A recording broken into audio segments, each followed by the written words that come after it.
want to welcome y'all back to the Past the Present podcast. I'm your host, Alan the Great. Today I have two very special guests that I've been fighting for a long time to get on this show. We had scheduling issues and everything, but we finally got it done for y'all. I want to introduce to y'all JTross and Dr. Ziggy from the Awkward Situations podcast. We're going to sit here and we're going to get into all the awkward situations and how this show has developed, as well as where they're going to take this show. So first, welcome to the show, guys. Thank you very much.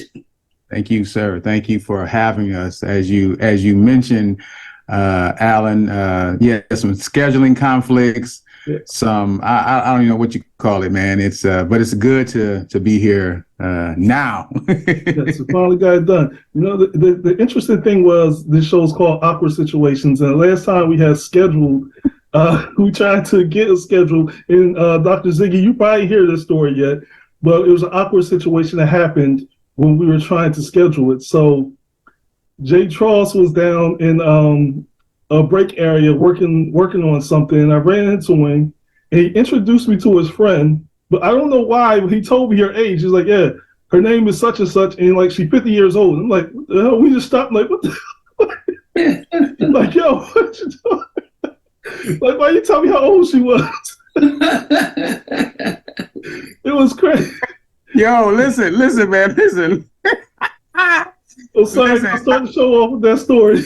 Listen, I don't even know where it even came from, except for the fact that right before you got down there, we were talking about, or upstairs we had been talking about this. She was just talking about the age, whatever. We had that conversation. So when I saw you, that just immediately came out. Yeah. Like out of nowhere. Like, yeah, and she's 50, and I don't think she's 50. She's like 50 something now. I'm not gonna say it because if we ask her to come and check out this show, I don't want to say. We ain't putting her business on the streets, though. Yeah, that's what you call impulse control. You need to control your impulses. You can't just be blurting out stuff at the job. Hey, man, it was a funny situation that it was kind of caught me by surprise because I wasn't expecting him to tell me her age. I was like, oh, what the heck is happening? But yeah, that's JTross for you. Mercy. Yes. I know JTross for, about 6 years now. I know him. Great gentleman, great personality, everything.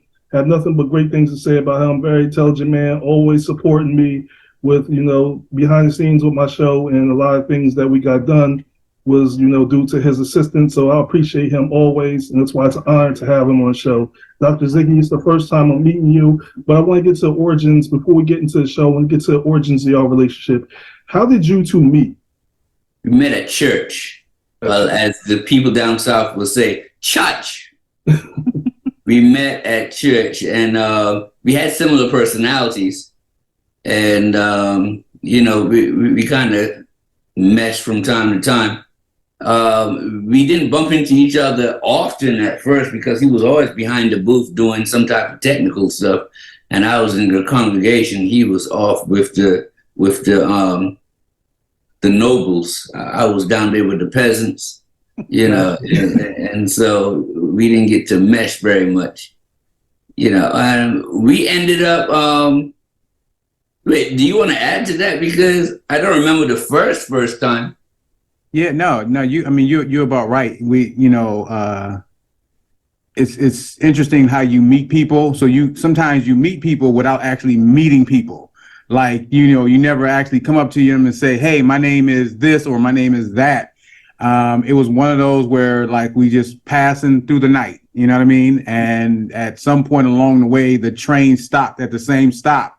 and there was no more trains coming for the night. You know what I mean? So at that point, we were able to pretty much have conversation. What's really funny, though, Alan, is, we didn't have you got some friends that, they go hang out, or they go do this, or, they have that constant communication. The only communication that that Ziggy and I really had over, a mass period of time was basically by passing each other, and our birthdays are around the same time. So yes, Ziggy, you might know where I'm about to go with this conversation, but so our birthdays are around the same time, and so when it's about to be close to our birthdays, we would conversate for a moment, and our conversation was simply, hey, we should go to the gun range.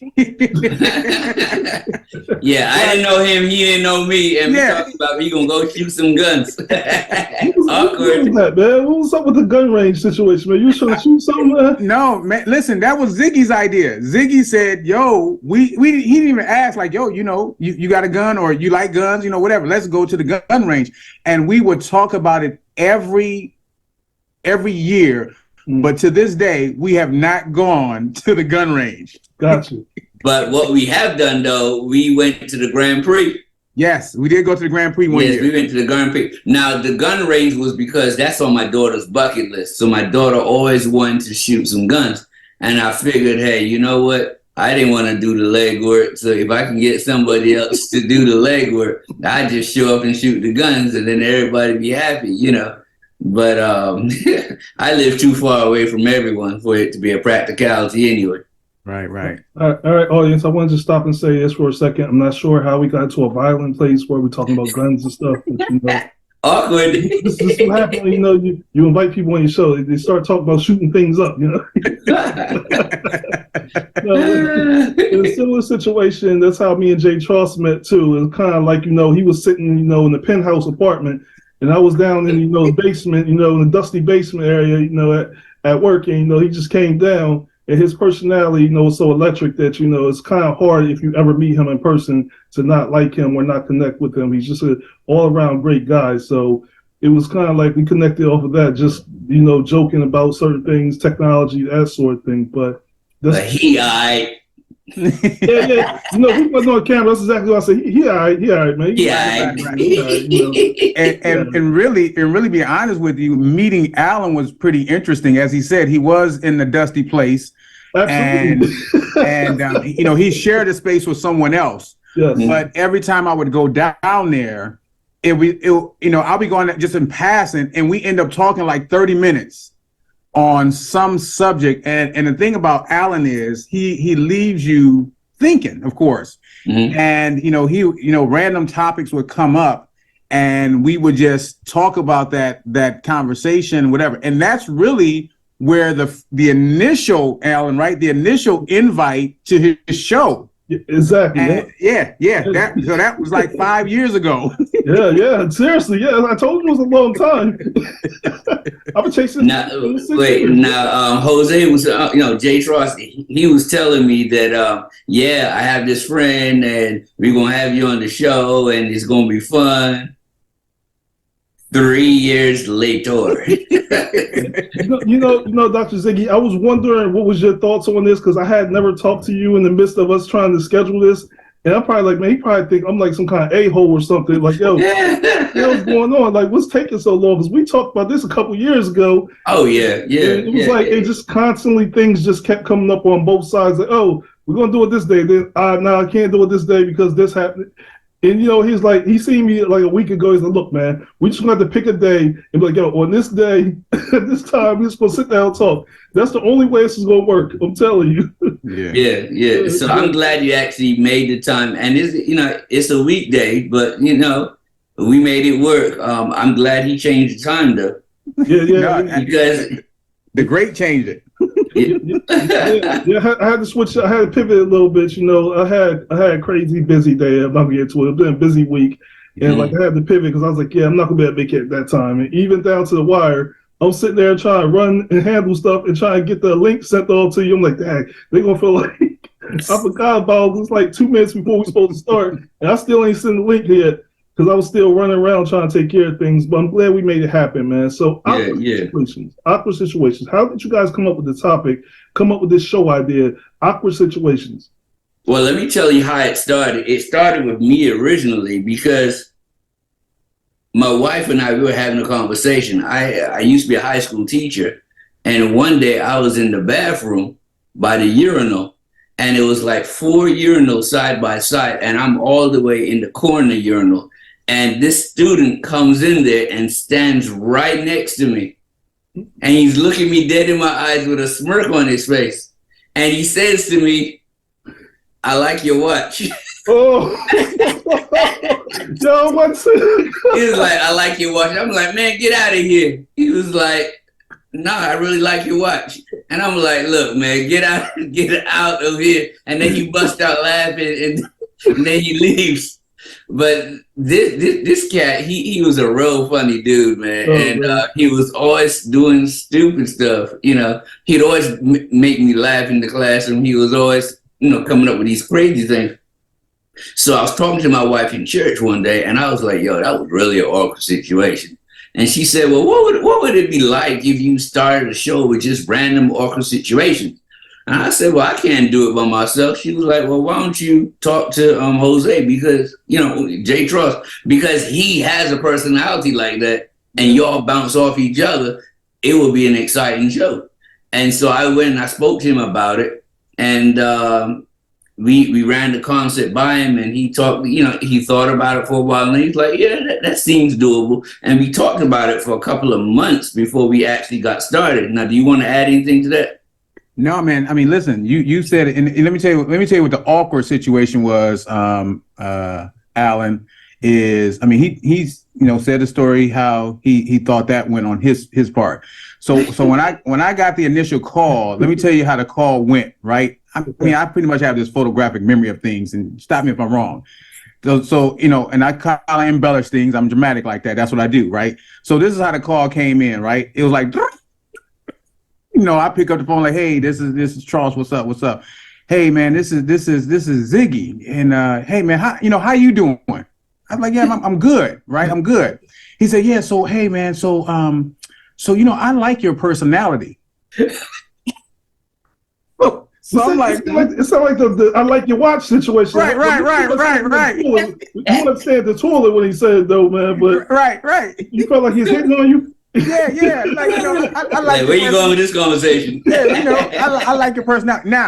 Now, so and sometimes in situations like that, people will kind of feed into that, and and give off the the feeling like I agree with you, I'm digging you too, right? Right. So I go a whole different way. I was like, I like my personality too. Dr. Ziggy, now you tell me, that sounds like a JTross answer, right? Yes, definitely. Look, you got to watch yourself with him, because he will pivot in a heartbeat and kind of throw you off your game, man. He have you struggling to pivot, because he'll just throw his finger into it. Hold on, wait, what the hell? What just happened? Right. So yeah, but no, he called me and threw the concept out there, and we talked about it for a little while, because I wanted to make sure that it was something that was going to be long lasting and doable like that. Because at first, he gave the concept, hey, awkward, and I'm like, man, well, how many awkward situations can you really come up with? You know what I mean? Like, how's this going to go? But I mean, believe it or not, once we hit the road running, each show took on its own life, and we were able, or we have been able, to take a whole show from 30 minutes to 50 minutes, a whole show around one type of awkward situation. Yeah. And so like, for example, awkward situations with shoes. How can you do a whole show on shoes? You know what I mean? But we were able to, because of our personalities and how we mesh, have been able to kind of make that work, Yeah, and the first show that we did was awkward situations at the grocery store, right? Yeah. And so that one was fun, because there's always something weird happening in the grocery store. Like, you might walk down the aisle and somebody done let one off, or you might be at the cash register and you have a whole bunch of stuff. There's a long line behind you, and you don't have your card with you. So now what do? Do you just leave? Do you try and say, well, let me go to the car and come back? What do you do? And so there's always some type of awkward situation. And because I'm from the Caribbean, he's from America, we can also bring a different,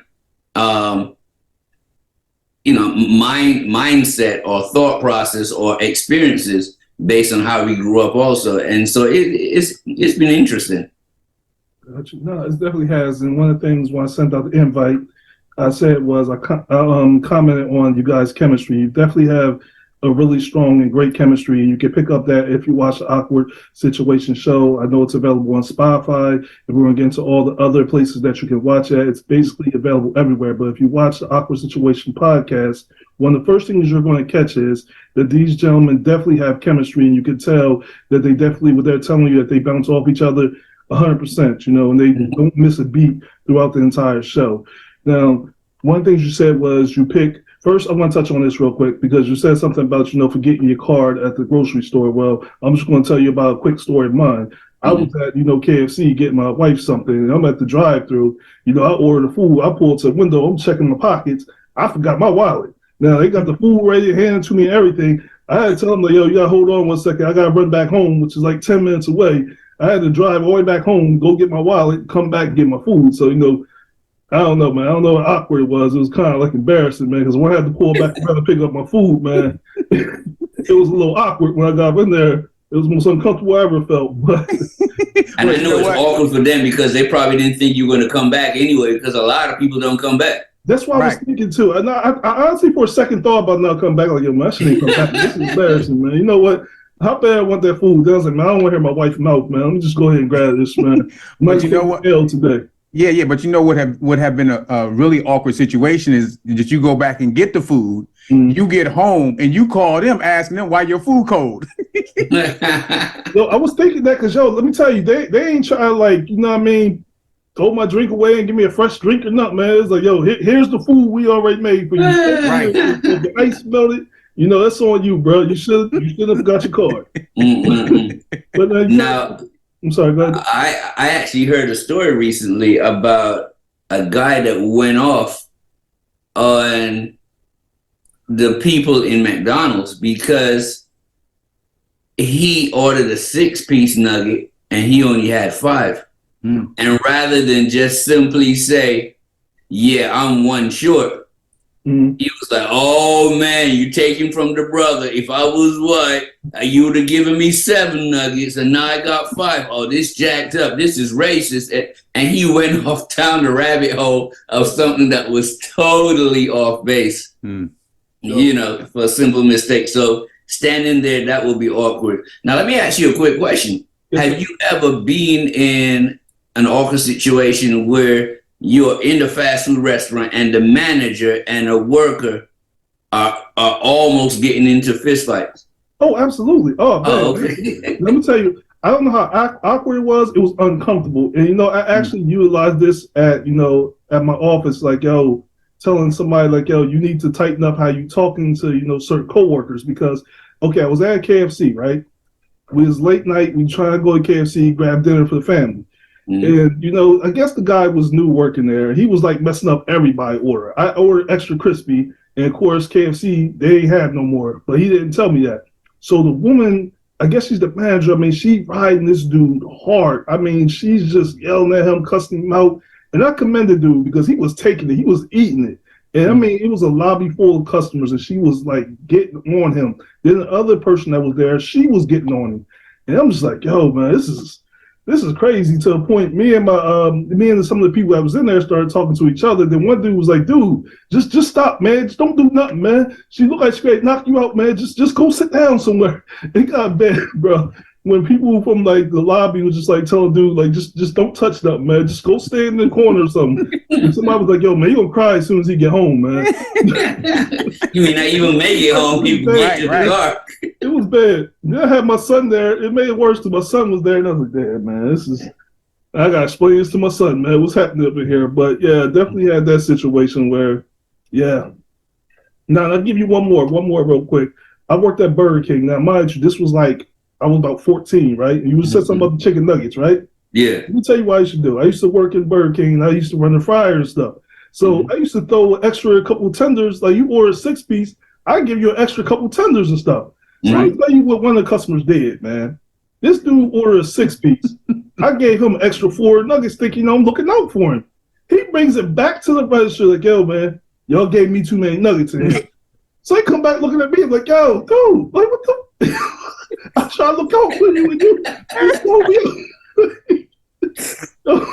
So with that, I'm like, yo, I say, you know what? Never again, man. Never again. So touch on your story, man. Listen, that's why you can't help people out. I'm gonna short you from now on, man. I ain't gonna give you extra nugget no more. You can't give people extras. Yeah. People are like that, man. People are like that. You know, you try to help people out, they mess you up, and you're like, you know what? Yeah, I'm not down with that no more. No, definitely. But then some people are really grateful when they get that extra, you know. Yeah, I'm one of them. I'm one of them. Give me an extra couple of nuggets, yo. Man, thank you for the blessing, man. I appreciate that. But I've learned just from working in the grocery business, I've learned that a lot of times people don't want the extra. I mean, even the buy one get one free, right? The buy one milk, you get one milk free, right? They'll come up to the register and you'll say, hey, you know, you can get another milk. Nah, I don't want the other milk. Well, you know, it's buy one get one free. Nah, I don't want it. I don't want it. You know, so you know, some people just don't want the extra because they feel like there's nothing free in this world. So my man felt like, nah, Alan gonna want something later. You know what I mean? I'm one of those people. I'm one of those people. Listen, I'm one of those people. I ain't gonna lie. Not the. I don't want them free. Listen, I want my free soda when I go buy one get one free. All right, I'm getting that, even if I don't need the extra soda. But I'm one of those people that like, yo, man, I don't believe nothing free in this world type situation. I tell my kids like, listen, be careful what you take from people as attachment to things, and sometimes people don't tell you about the attachment until much later. But yeah, I feel you though, because listen, I'm not gonna go into my stories because I have y'all all night telling your stories about everything you talk about, bro. But right there, Alan, just because you know you just made a point. The one thing about awkward situations is this: we kind of, and you know watch the episode, we kind of laugh throughout the entire episode, right? I mean, we take situations that are some well, Dr. Ziggy, he makes it borderline stuff, but some things, you know, they're borderline. But what happens is at the end of the show, we bring it home. So what you did for us just now is you just gave your takeaway. You know, you said, hey, this is what I tell my kids. Like, listen, nothing in the world is free. Right. You got to watch on all hands. So that's kind of what we do. We take that awkward situations about shoes, about clothes, about money, about food, groceries, whatever, you know, with the grocery store. Hey, you know, check your pockets, make sure you got your money, you know, things of that nature. And we give that takeaway to people. So we make it laughable, but memorable. Right. So that that your situation, no matter how awkward it is, there has to be some good in the end. Absolutely. Yeah. You know what I mean? Absolutely. So yeah.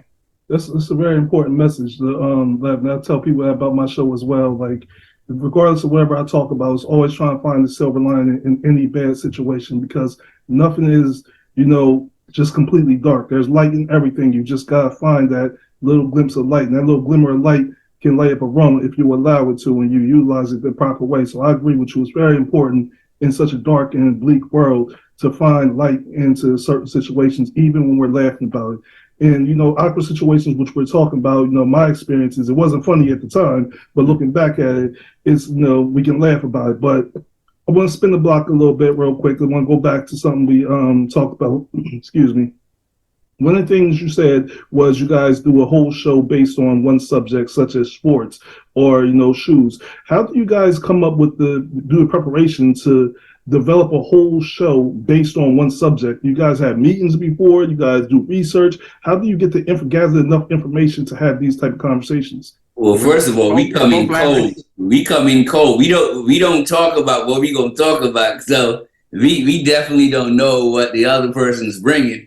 But before we start, you know, like when we come up with a topic, we might say, hey, do you think that we have 30 minutes worth of this? And JTross might say, yeah, I got you covered. But then some shows at the beginning, right before he hit record, he be like, yeah, you're on your own, Hal, today. And I'm like, really? How you just leave me out there like that, man? You know, but he always comes through for me, you know. He has a way about him. He can ad-lib and he can just step in the right spot and say the right thing, either to trigger me to say something else, or he can come with something just as profound or a story that's just equally as outrageous. Because, you know, he's from Chi-Town, so you know there's an abundance of stories coming out of Chicago. So yeah. Listen. Let's bring the gun situation. Listen, because I'm gonna fix that right quick. Though I'm from Chicago, right? Meaning that's the last place I was before my new place, which is this. I'm from Michigan, so I don't want people to be confused by what Howell is saying right there. You see what I'm saying? Yeah. Don't. I heard you, Alan, talk about the gun thing. I heard you. I'm trying to put the picture together. I'm like, the puzzles are starting to come. The pieces of the puzzle are starting to come together now. I'm like, I'm starting to see what's happening here. You know, the guns, the personality. Like, yo, I gotta watch it. Look, I gotta watch him from now on, man. You know what? Make sure he ain't got my address to my house, man. Right. But especially if you come downstairs in a dusty area with a big jacket on, you better pat him down and make sure. He had that look on his face sometimes. I'm like, yo, man, did anybody check him before he came in here, man? Like, he's an ultimate hustler too. I don't know if he be getting you. He be coming in there selling his like kids candy and stuff from school. Like, yo, man, like he hustling drugs and stuff. I remember he talked me into buying a top to a candle. I'm thinking I'm buying a candle. It was like a little metal topper. When he brought him, like, what the hell is this? He's this what you ordered? Like, yo, I didn't order this. I ordered a candle. Nah, bro. I'm like, yo, that's a hustler right there, man. I remember. Hey, let me tell you what he gets me to do, man. I went to talk to him one day, and I end up working at, in the back of the church with the PA system and the whole communication thing. Like, I'm like, I just came back there to say what's up. Like, I end up with a week, I end up with a monthly gig, you know what I'm saying? Like, what the world? But check this out. So there was one episode, and I don't know if you remember this, Ziggy, one episode where we didn't even have, actually, we did have a theme that we were going to use. But when I pressed record, I basically said, yo, we ain't got no theme. And we just rambled off for the next 45 minutes on a little bit of everything, because what I saw was we had did one episode, but it was clear to me at that point that we needed to kind of do an episode that didn't necessarily talk about anything necessarily awkward, but stuff. And I remember one time we had said, but we've never done this yet. I think it was either a restaurant one or something, but we were going to come back with an episode around, like, I don't know, like places to go or real estate or something, you know what I mean? But we hadn't come back to that yet. But yeah, man, most thing now, I will say this about Ziggy. He will, before we end the show, we will say, hey, this is going to be our next episode. And so he'll send a text message just as a reminder. This is, the next episode. And then he'll say, that's it. He don't ask me if I agree with it or not. Just this is our next episode. This is kind of what we're going to do. But then he does a lot of research. He'll throw that question out to, friends and family members.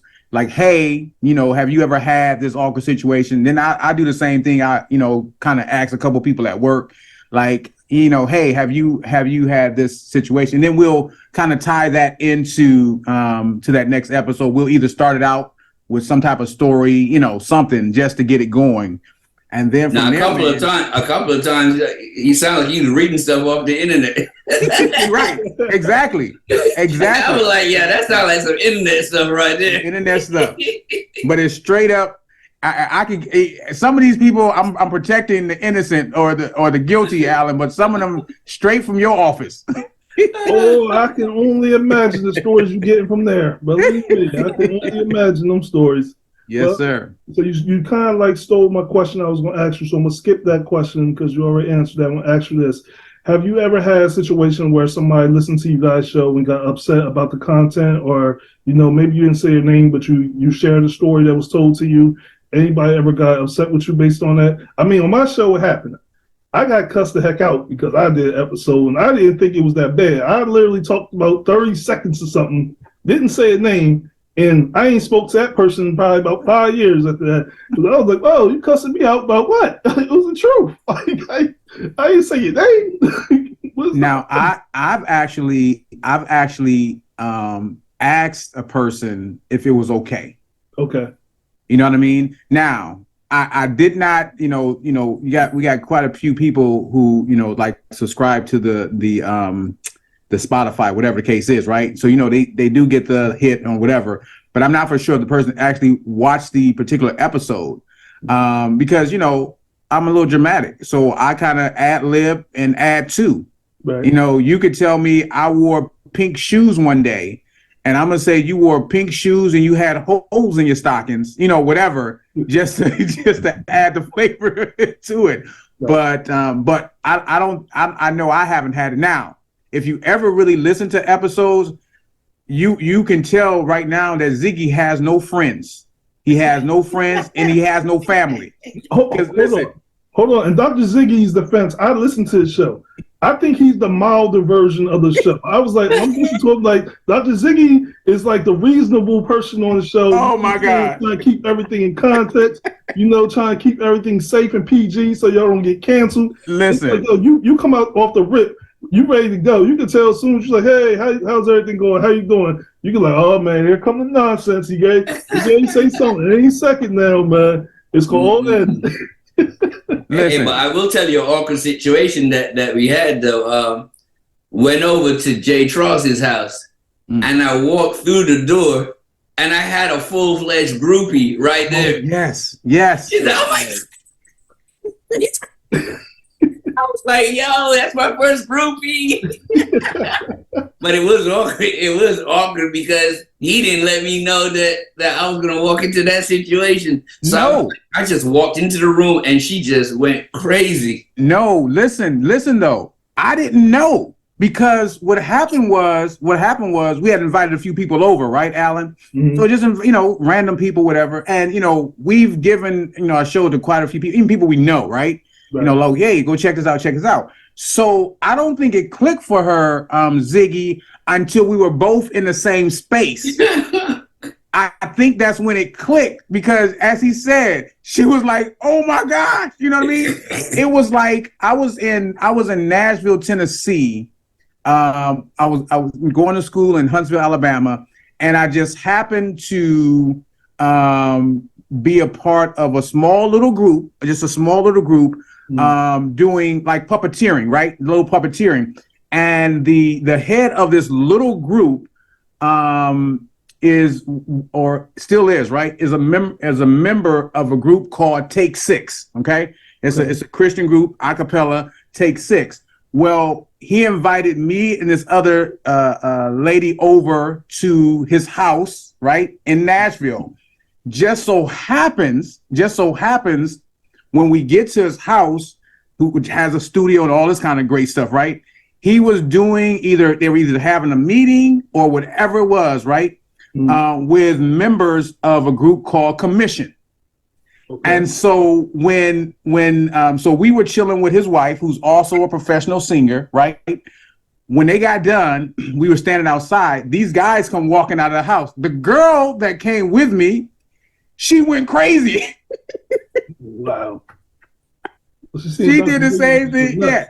Oh my God. Listen, when I said she went crazy, she went crazy. And but it was funny, but it reminded me of that moment, Ziggy. Yeah. Look, I don't know what I would do if there was 1,000 of them coming at me at one time. Mercy. I'll probably turn and run. I see that. Yeah, man. I definitely see that in you guys' future, man. Y'all gonna have groupies chasing y'all down the streets. I mean, JTross is packing, so I don't suggest y'all, follow right closely. You know what I'm saying? Shot-town, you know how you get down Shot-town. Yeah. But we're not gonna, just kind of glows, trying to like slide past what you just said, man. I know you talked about the groupies and you got famous friends. I seen the plug where you talked about you got famous friends, but the puppeteer thing, man, you was a puppeteer? No, actually, I started out. I wanted to do puppets. Like I, really wanted to do it. Thought it was really cool. What he was going to do is take it to a whole nother level. You know what I mean? They were, like I said, he's a professional singer and stuff like that. They were about to do something big. It never really got off the ground at that time. We had a few meetings, and of course, then I moved and stuff like that. But it was a great concept. I had actually taken, since you're trying to be funny, sir, I did actually. I'm trying you a shout out. There might be some You know, my son's birthday was yesterday. I mean, he's getting too old for puppets, but still got a 2-year-old daughter. I mean, I was gonna hire you, but right. I'm not gonna afford you though. You got famous friends. Exactly. But I did take a class or 2 or 3 prior to that with a guy actually from Bermuda. Teach. It was like some kind of couple workshops. So, but yeah, it never got off the ground like that. Do you know, JTross? I know you don't know this about me. I used to make puppets, and I have puppet patterns. I can see that, and I have a big box full of puppets. I can see that. So I'm the puppet master. I never knew that you used to do puppets though. Listen. See how the man was trying to connect with you, show what you got in common, show the fans, that y'all got a connection. You see how you just that? Yeah, I can see. I can see you right now in your basement, right now, sewing puppets together. Yeah, I see your heads on. And let me tell you something awkward that happened to me 2 weeks ago.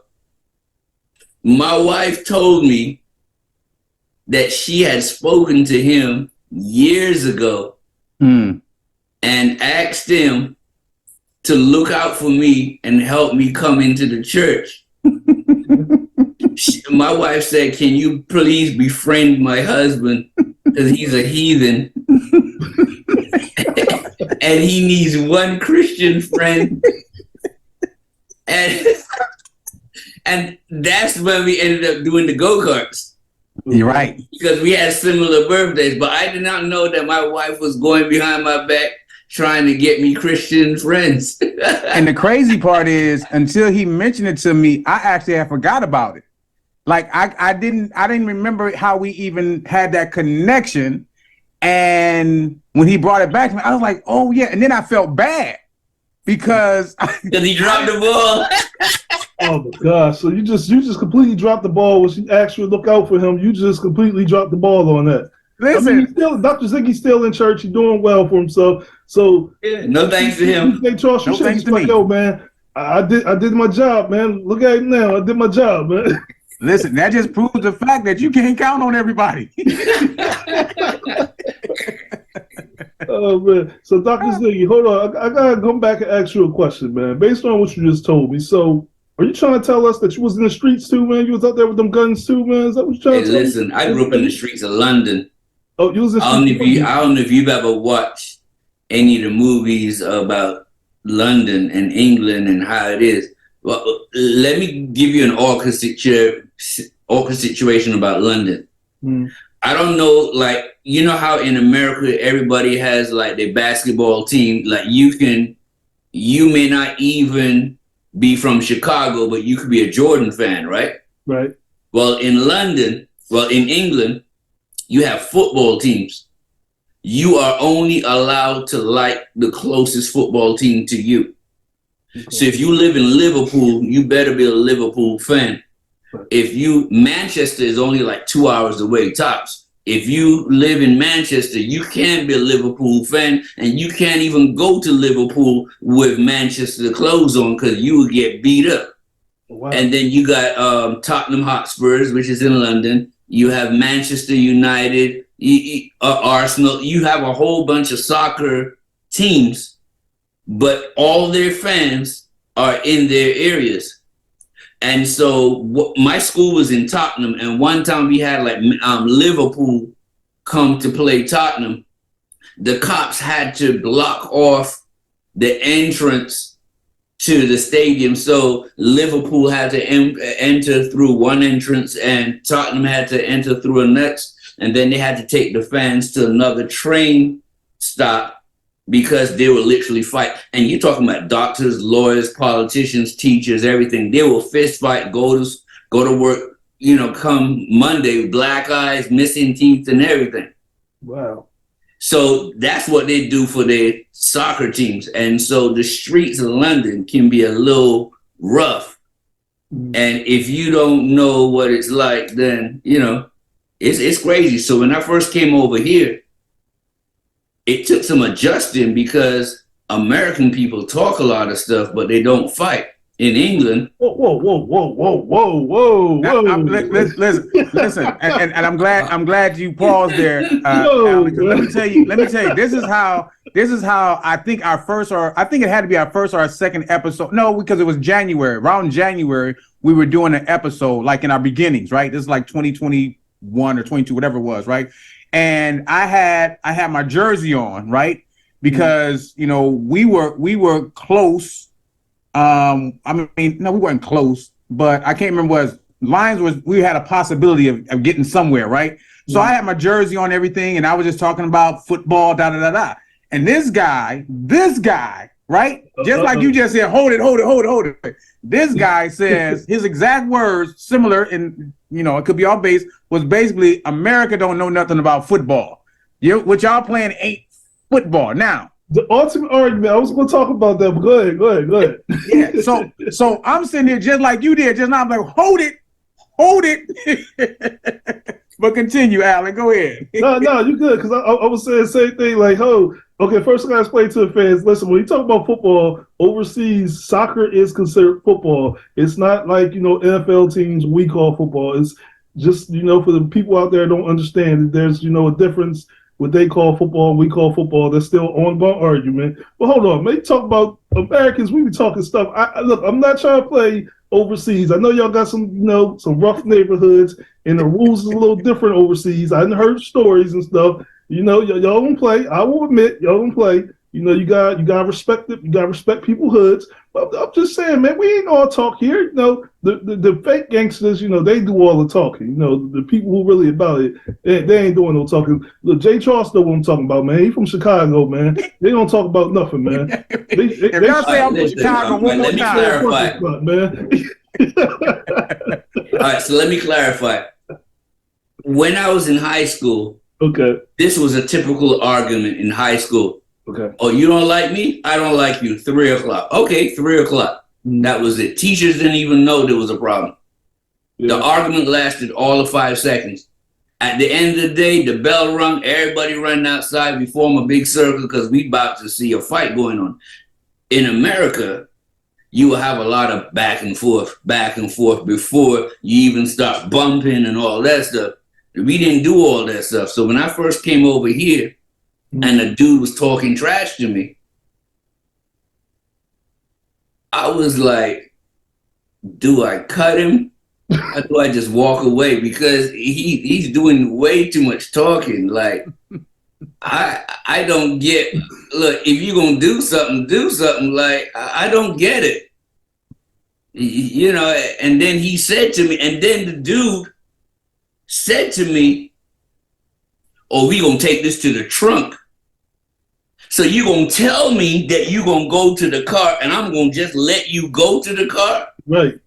And I'm going to stand up there. And so he walked out of the cafeteria. I walked behind him. And when he got to his car, I was on him like white on rice. And he's like, why you so close to me? I said, because as soon as you open that trunk, it's on for you. I said, look, I'm not going to go back and forth with you, but you threatened to shoot me. So this is going to end today. In your defense, the funny thing about what Dr. Ziggy's saying is there's actually a song called by Bone Crusher where he's talking about getting into a conflict and then telling the person he's going to his trunk to get a gun. So I mean, I can't really argue with what Dr. Ziggy said because there's a song out there saying what you just said. But Dr. Ziggy, I understand now. I'm starting to see the picture now. I understand why your wife went to JTross and said, hey, look, man, let me talk to you real quick. Let me pull you to the side. Listen, man, my husband, we need to get him. We need to huddle up and communicate and get him out of that street life. Because listen, Dr. Ziggy, look, man, I didn't expect this from you. You know what I mean? I listened to the show. I was like, this is a very respectable man. I was going to put a button up on because I thought but now after talking to you, I'm glad I put my hoodie on. What's more awkward, Alan, is this. Now I'm gonna flip the show just a little bit, if you don't mind. Okay. What's more awkward, especially about what Dr. Ziggy is saying, right? Now you see that other side of him. Yeah. But you remember how we started this show. You said Dr. Ziggy. Yeah. Right. So, because some people may ask, I mean, they may even ask you, well, how did you get your show, going? How do you fund your show? How do you do this? How do you do that? Whatever. Yeah. So we are under an umbrella. Okay. So we have Awkward Situations, right, that we've been doing for a few years, right? We then started a show called Relate to This. It's not highly publicized yet and things of that nature, right? And then we challenged ourselves. We challenged ourselves off the begging of his wife. She's the producer of this show called, now help me out because we only did it one time. Your Kitchen or Mine? Right, Your Kitchen or Mine. Basically, it's a food show, Alan. Okay, and it's a cook-off. A cook-off. Okay. So we've only done one episode. We haven't published it because we're still trying to fine tune things. Because that show went on for about 2 hours. 2 hours. And most shows are 30 minutes. I understand. But that show, Alan, was awkward in itself, right? Okay. So real quick, not to belong this thing, but real quick, let me tell you what's awkward about that show. I already knew how to make my chicken. Already knew. I've done it 12,000 times, Alan. No problem. This guy, I'm sitting here, he started talking. I mean, it sounded real good. I was like, oh my gosh. I mean, you should see his whole layout. He had all his seasoning. I'm like, man, he about to beat me. I had to go off camera. I had to go get an apron. I had to get a top hat just to try to top him, right? Yeah, he's talking about, hold on. I'll be right back. So I'm looking part. Right. So anyway, so we get the chicken, he seasoned it up all nice. I throw mine in the air fryer and, set my time. So he says, well, my chicken is only going to take 22 minutes or 23 minutes, right? I was like, that's weird because I'm putting mine in the air fryer and the air fryer takes 25 minutes, but you're going to bake yours for 22 minutes. That's something. So 2 hours later, Alan, his chicken still wasn't really right. What's going on with your chicken, Dr. Ziggy? What's up with your chicken, man? Was it a little pink inside? What's going on? Nah, the chicken needed to go for a whole hour. See, normally when I cook my breasts and my thighs and stuff, I normally cook my chicken for an hour to an hour and 10 minutes at 400. Right. These wings, they were smaller, and I figured they would cook a little faster. Now normally we fry the wings. Mm-hmm. And so I decided I was going to bake them. Now, in my defense, I did have a thermometer, and I was like, yeah, this temperature ain't right yet. This ain't, So here's where it got awkward. He finished his first batch of wings, started a whole second batch, and his second batch and my first batch were ready at the same time. Oh, man. No. Okay. I was going to say, Dr. Ziggy, then listen, I'm not questioning your culinary skills, but anytime I bake chicken, I usually let it bake for an hour. So when you said 22 minutes, I said, God damn, he got a good stove over there. That man got a bad stove. But wait, I didn't want to question what he was doing. So I said it in a loving way, Alan. I said, well, have you done this before? The man looked me square in the face and said, no. Nah, you know what he said? Nah, he didn't want to give you a heads up because he's like, yo, he looked at you when you said 22 minutes. JTross said, yeah, man, I got him. He probably started looking at like Birdman, like, yeah, man, I got him. Yeah, I got this one under the belt right here. But yeah, so we have the 3 shows, but they're not like out here on their own and things of that nature. We come under an umbrella called MEI, which is Making Education Intentional. Okay. And Dr. Ziggy is the CEO and owner of that company. And you see all those books behind you. Yeah. I could probably pick out at least 10 of those. That's his books that he's written. You know what I mean? So that's kind of the umbrella. Yeah, right there. Yeah, see, I ain't making them. Ain't all those. I'm just playing. But yeah, so as far as the eye can see. But so that's kind of the kind of the umbrella that we come under in that aspect. But Awkward Situations, man, I can remember when Ziggy, I didn't know how far we were going to go with awkward situations because, you know, it was a couple of times, right? Ziggy can tell you. This is why I say he don't have no friends and he don't have no family. Because I think, if I'm right, I think he had, like, I don't know, it was your cousin or brother or whoever it was, somebody to kind of listen to, and they talking about, you know, in so many words, like, you know, you shouldn't be doing funny stuff. You know what I mean? You should be all serious, you know what I mean? But, you know, Ziggy like, nah, you gotta have, you gotta be all things to all people. You know what I mean? Look, yeah, listen. When you have the title doctor in front of your name, people expect you a certain way. For example, like what you said jokingly, you wanted to do a button up because you didn't know what to expect. Right. But truth be told, awkward situations. I told my dad I wasn't going to college. Mm-hmm. I didn't think I could handle college, and I struggled my first 2 years in college. And you know, and so it's a testament to what a different mindset can do to your outcome. Is a testament of having family backing you to your outcome. Is a testament of not giving up when things become difficult to your outcome. You know, and so I have always gravitated, and troubled kids have always been gravitating towards me because they can feel my energy. Because I don't act stuffy. I like to have fun. But like JTross was saying, a lot of times people are like, yo, you got to act like a doctor, walk like a doctor, and quack like a doctor. You know, they put people in molds. And sometimes you just don't want to be in a mold. Sometimes you just want to be you. Absolutely. And it becomes awkward when people are like, he's a doctor? You know, like, yeah. But you gotta have some fun sometimes, man. Absolutely. It's one of the things, like, with my show, like, it's kind of interesting you say that. My show, people are like, yo, you gotta be more funny. You gotta tell more jokes. And a lot of times, you know, some of the things I talk about, the majority of things I talk about are in serious nature. So I'm like, oh, I can't. Like, I'm trying to be, you know, on point as much. You know what I mean? It's not that I don't have a personality. It's just, this is not a funny situation that I can't.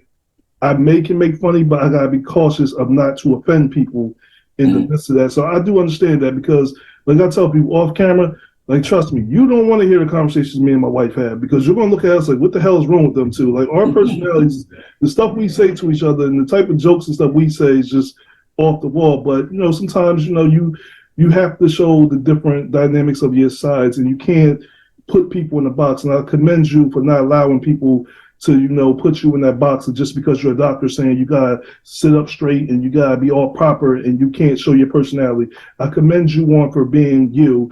And, you know, like I said, not to keep boasting this, because I say this even genuinely, even if I'm not on camera right now, even with JTross, one of the things I respected and I connected about him was he's not afraid to be himself. And he's always been himself throughout the whole entire time I've known him, whether it's on a personal call here or from in the office, wherever we at, you know, he's the same way. He's not afraid to be himself. And that's something hard to finding people, because most people try to, you know, try to sketch themselves out and try to be and act based on how someone sees them. So I respect you, Dr. Ziggy, for being yourself. And I think that's what's going to make you guys' show so successful, because both of y'all are so authentic in who you are and comfortable in who you are, and not allowing people to tell you what or who you should be. Support. Another thing I heard you say, you were talking about support. Definitely an important thing with doing this is support. You know, I've been doing this show too long, too long. And one of the things, you know, well, support, you know, there's times where I just be like, man, I don't feel like it. You know, I don't feel like doing this. It's a lot of work.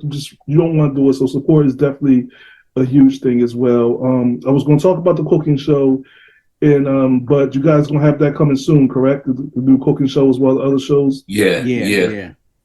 But my favorite baby after the awkward situations is to relate to this, because I am actually a relationship consultant and a relationship life coach, and I write books on relationships and stuff like that. And so I really want to pick that up before I do the cooking one. And I think that's what I told you, Jay, that I wanted to do that one first, because I think that would touch a lot of people, because of the fact that a lot of people, especially coming out after COVID, are having relationship issues. COVID messed up a lot of marriages because they were stuck in the house and they saw stuff in each other that they didn't like, and it's hard to bounce back from. So, I'm trying to create a space where people can understand that marriage is not that fairy tale that we hear of. You live happy ever after. The work starts after you say I do. Yeah. And so that's what we're talking about. And we're trying to give people techniques, strategies, and advice when it comes to relationships. I definitely want to have you back on. I was already thinking that when doing my I definitely want to have you back on to talk about that aspect of it. You said something interesting. I just want to touch on real quick. I know we're going off the beaten path, but hey, that's what we do here. Just follow the conversation. You said that COVID tore up a lot of relationships because people spent a lot of time together. Do you feel like was it COVID that exposed it, or was it the fact that people started to realize, who you thought you was married to, who you thought you was in? You didn't truly know them that well. Because a lot of times, like you said, when I realized in relationships, I've been married, 17 years? No, not 17 years, 14 years. I think I've been married 14 years. Been with my wife. But it feels like 17. Yeah, it definitely feels like it. Yeah, definitely does. Definitely does. Because listen, like you said, marriage is no joke, man. I tell people all the time, don't take it lightly because I love my wife, to stars, to the moon and back. And she say the same thing. But it's a lot of work. You got to put work in on both sides to keep it going, man. Because it's the inside situations, outside, it's a lot, to keep going. So I do agree with you. Mm-hmm. That's definitely important that going into marriage, like seriously, take it serious, people. It's not that happily ever after you've seen on TV. The work starts when you say I do. Dr. Ziggy ain't telling you nothing. I'm speaking from experience. He ain't lying to you. Mm-hmm. He ain't lying to you. It's work.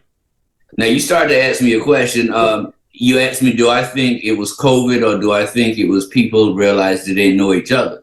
I think this society is catered towards being busy so much that you have so much to do. From the time you get up, you may not say 5 sentences to your spouse. And then if you have kids, you take care of the kids, get them off, and then you off to work. By the time you come back home, you still haven't said 5 sentences to your wife. And then you come home, you put the kids to bed. By then you're tired, you want to lay down. Everybody got their own shows they want to watch, or maybe might watch something together. Then you go to sleep. You still haven't said more than 10 sentences together. And so what COVID did was COVID shined a light on the fact that now you home. So it's like, if you ever watch the show Big Brother, you're stuck in that house and you're not going anywhere. So now you get to see the down and dirty. And so now COVID showed us that I don't know how to communicate to my wife and she don't know how to communicate to me. And we really haven't had too many conversations over the last 3-4 years. And now we stuck in the house. And everywhere I look, especially if you're in an apartment with 4 kids and a wife and a husband, you're like, this ain't big enough for all of us up in here.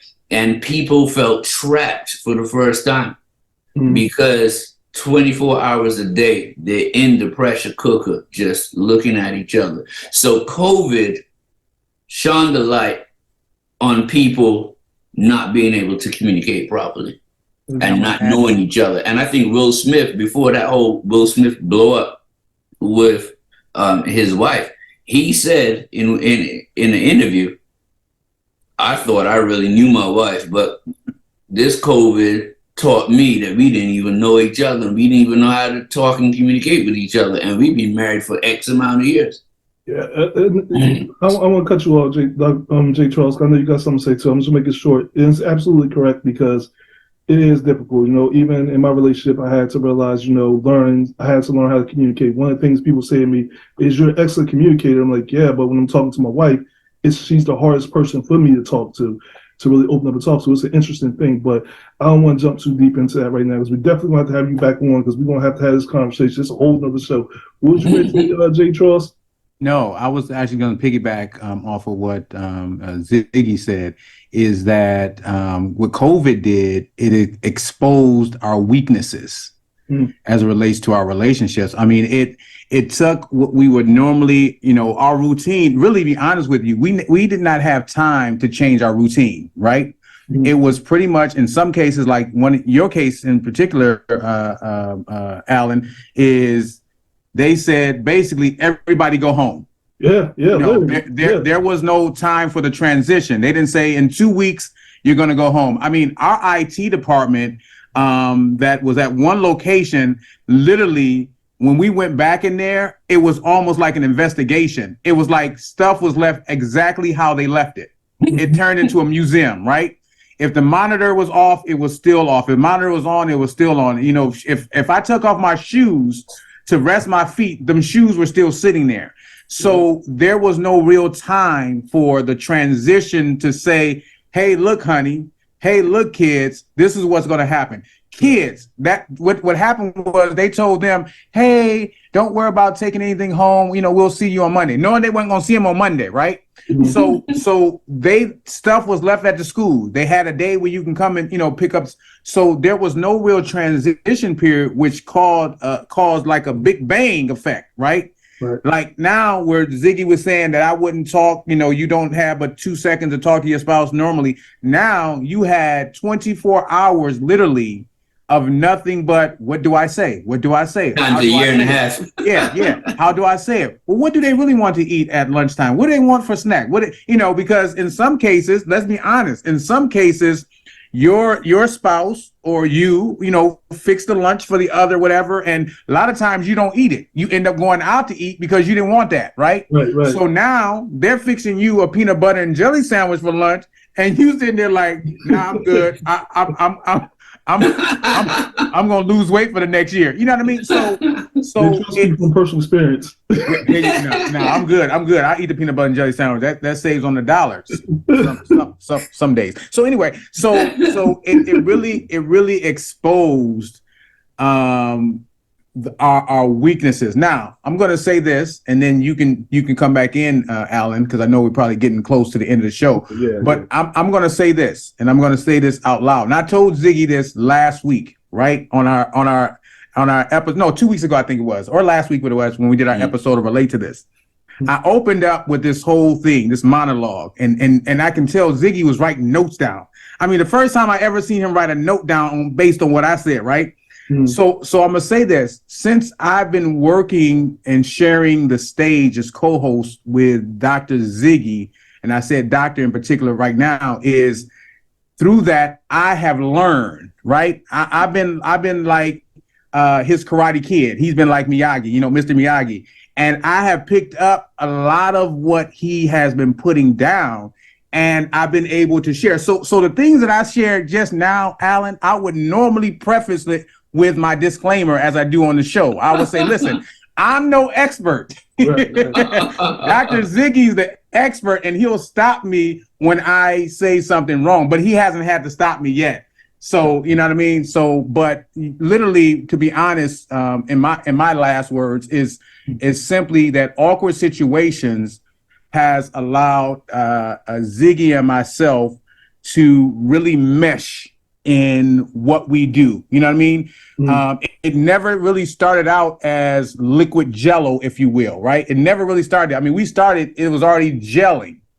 And we've really been able to not only enhance what Awkward Situation is doing, but it's allowed us to open up our minds and think outside the box in the different directions in which you're kind of doing. And we can go from being funny to being straight, like, hey, professional, no laugh. But at the end, Dr. Ziggy, you already know, at the end of everything, I'm going to laugh. And Alan, you know that already too. I don't take anything as serious as a lot of people do. But I add the laughter, and people's like, well, how can you laugh about that? I said, well, what I'm going to do is either you're going to laugh or you're going to cry. Right. Which would you rather do, right? I'd rather laugh, because if I cry, I can't see the light at the end of the tunnel. At least if I'm laughing, my eyes are still open. You know what I mean? Absolutely. So anyway, that's my word. All right, man. That was a great word, man. It was a great word and great way to end it, but we're not gonna end it right there, though. I know that's what you're trying to do. You're trying to get up off here.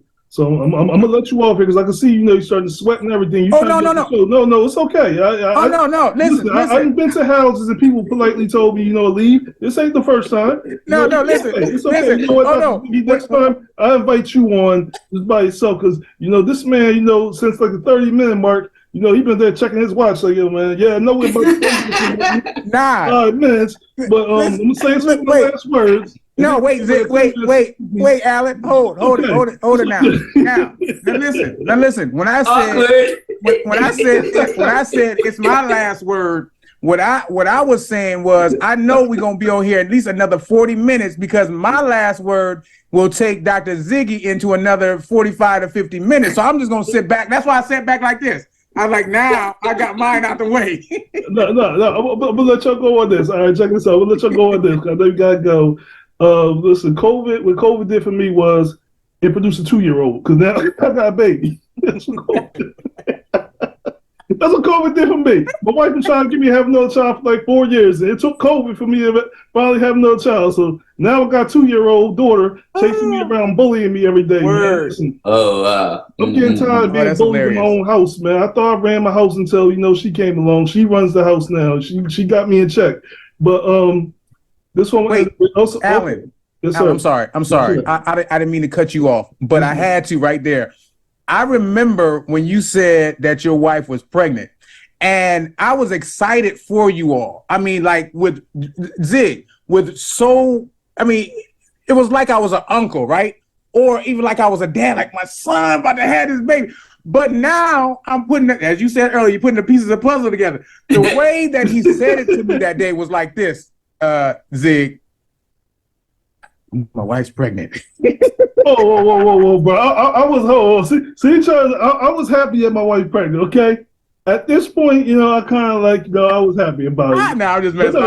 Listen, let me tell you about him though. Let me tell you about him. I'm gonna move on because I know we gotta go. I was sending him. He was like, "Yo, man, send me pictures," because during COVID, we're not seeing each other. Yo, send me pictures.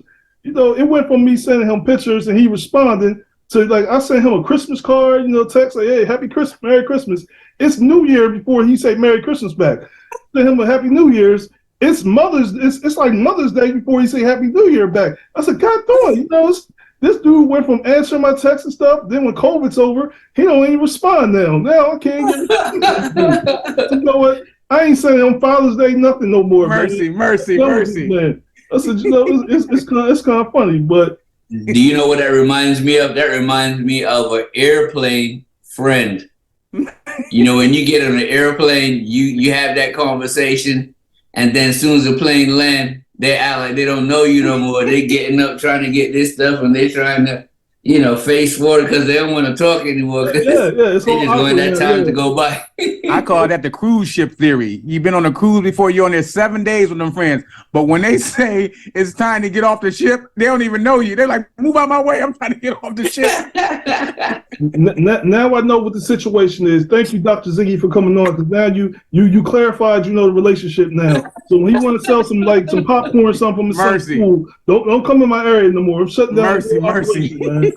We ain't buying nothing from you no more. But no candle lids. No candle lids. No more Yankee candles that go. Mercy. $10 that you sold me for $22. Mercy. Pocket the other 12. Well, it's okay. It's all good, man. I've been ripped off before. Yeah. Hustlers out here. But I ended off with this. I'm gonna ask you two both a question. Was a serious question. I want to get both of your perspectives on this. So we got a young man right now is out here. A young man, a young woman's out here right now. They're trying to create a new show. They're trying to build up a new network. They want to build a podcast.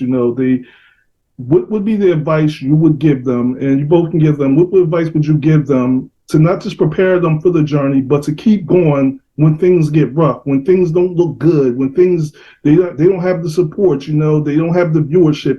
What advice would you give to that person who's new to this game that wants to build the show? That's a very good question. What I would say is slow and steady wins the race. A lot of times when you listen to those podcasters on Facebook, TikTok, or Instagram, they talk about, oh yeah, I exploded in 1 year. If you just be consistent for 1 year and you will get it. It don't always happen that way.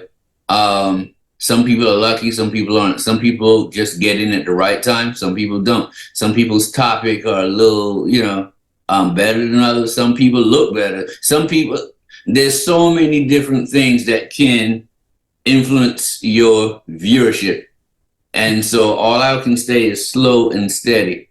When you're going to do something like that, link up or hook up with someone who can motivate you and you can motivate them to get up and keep going when things get hard.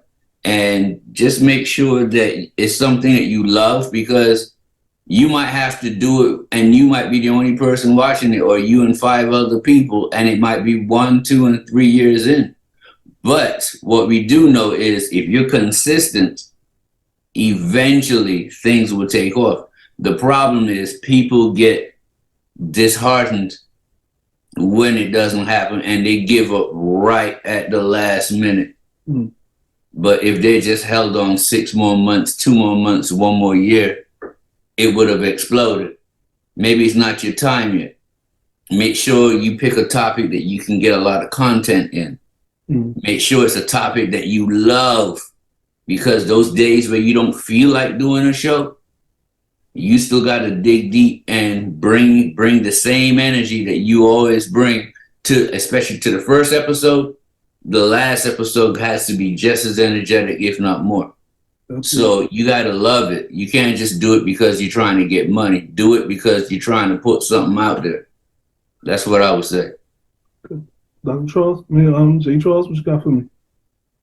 It's really interesting that Doc Ziggy and I, we mesh so well. So I'm going to pick up where he just left off. I was in a class in college. I went to school for communication, radio, and television. The owner, general manager from one of the local radio stations, did a workshop for our class. He came in, we were still in there before he started. We were just talking amongst ourselves as students would talk, just loud conversation. He walked in the classroom and on the whiteboard, he just wrote this all together, all jumbled. You gotta love it. Period, is what he said. That's how he started his workshop. And he, as he talked, he kept pointing to, you gotta love it. He said, radio, you're not gonna make any money. He said, but you gotta love it. He says there's going to be times where you don't want to do the show, times where you think this show is not catching anybody, that you're not, nobody's listening. You got to love it. He said, even if you get syndicated, you may not start making money right away, but you got to love it. Podcasts are really the great thing about a podcast is you're your own boss. You're literally your own boss. You don't report to anybody. You can do it from the luxury of your own space. You're the boss. So what some people believe when we were growing up, we always said we wanted to be our own boss. Oh, I want to own my own company. I want a big sky rise thing. And a lot of people don't understand what that means. That means if you're your own boss, you're doing your own legwork. You're not coming into a job that already has done the legwork and they're just paying you a check. Right. You have a lot of legwork to do. And as Dr. Ziggy said, you have to be consistent. You have to give yourself that room to be creative. Drama class I had, and I'm gonna say it like this: the professor said this to us in drama. He said, you take an empty space and make it a stage. So what that basically means is you have to be authentic. You have to be your own person. Don't worry about what this person's show is all about and, oh, I can do better than them. Nah, be different. Be different. All these people out here on TikTok and all these, they got like 1 million views and different things. They're not doing the same thing somebody else is doing. They are so authentic, and it could be just that little thing, right? That little thing, that guy out there that he doesn't talk at all, right? He pulls the thing up and he takes things that people have done. He just goes like this. That's it. He's a multimillionaire today. He's a multimillionaire. That's it. And what the thing about it is somebody said, oh, I can do that too. But it's not just that. He does this and then his facial expression. So it's like a dual kind of thing. And he's made that wheel work. He didn't reinvent a wheel. He made the wheel. And so nobody can do it like he can. But being consistent. It ain't for the weary. Just enjoy the ride, and when you're doing your podcast, and you know this, Alan, too, when you're doing your podcast, even though you're talking to the world, you're really just talking to yourself. Absolutely. That's it. So you might as well put a mirror up there and talk to the mirror, because that's your audience.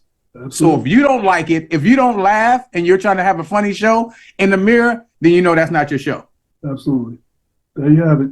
That's a fact. I mean, there's plenty of times when I started out, I'm not going to lie to y'all, I didn't have the camera on. I had the mic on, and there was times I have a mirror in my studio, and I was just standing there talking to the mirror because I didn't have anybody else in the room, so I had to bounce off myself, and that's an absolute fact. I want to thank both of y'all for coming on the show. I want to thank y'all for your time, for blessing us with your time, for your information, with your knowledge, your wisdom, everything that y'all gave us, including some great laughs. We appreciate the Awkward Situation podcast. Real quick, because we're running out of time. Where can they watch the Awkward Situation podcast? On what sites, on what platforms can they watch it? They can watch it on Anchor.fm. They can go to Spotify. They can go to Google Podcasts, and they can go to Amazon. You can go to Amazon and check us out too. All right, you heard it. It's called Awkward Situations with Ziggy and JTross. There you have it. We'll make sure we have that information in the link below in the comment section. So please remember to like, comment, subscribe to the channel. Also comment, like, and subscribe, and check out the Awkward Situation podcast, like you said, on Amazon, Spotify. Get on there, check it out. Check out the Awkward Situation podcast with Dr. Ziggy and JTross, two amazing guests, two amazing gentlemen. I appreciate you guys sharing your story, being so transparent, and most importantly, taking time away from your family and other business to come here and sit here with me and my audience and share your stories. Dr. Ziggy, we're going to get you back on the show. JTross, I understand, you wasn't comfortable the whole time, and, you was checking your watch to see what time it was going to end. You can, go play your piano, or go hang out with your rich friends and your famous friends. We're not going to bother you anymore, okay? Go play with your puppets. Yeah, exactly. Go do the puppet thing. But the information they gave y'all, I hope y'all took something from this show, more than just laughter, but there were some serious conversations that I hope y'all taking away from the show. And until next time I see you people, you know what to say. Oh, one last thing. Hold on, one last thing. By the way, real quick, JTross, we can stop saying this is a political show now, right? Because we didn't talk about politics at all, right? That's right. Cool. Because you keep telling everybody it's a political show. That's right. What about politics? So until next time, people, stay woke, stay focused. Most importantly, stay tuned. Peace. Thank you.